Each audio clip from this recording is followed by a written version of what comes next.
আস্তে আস্তে আস্তে আস্তে আস্তে আস্তে জাতীয়করণ ছাড়া অন্য কিছু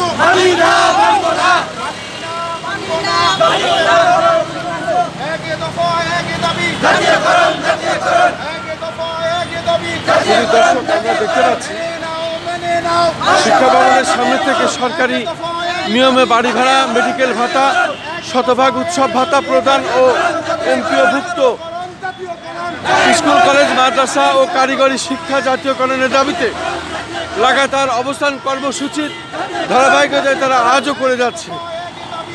আমি খন্দকার মাসুদুজ্জামান এটা প্রচার করে যাচ্ছি ধারাবাহিকভাবে। আমরা দেখতে পাচ্ছি আয়োজনে এমপিওভুক্ত শিক্ষা জাতীয়করণ প্রত্যাশী জোট।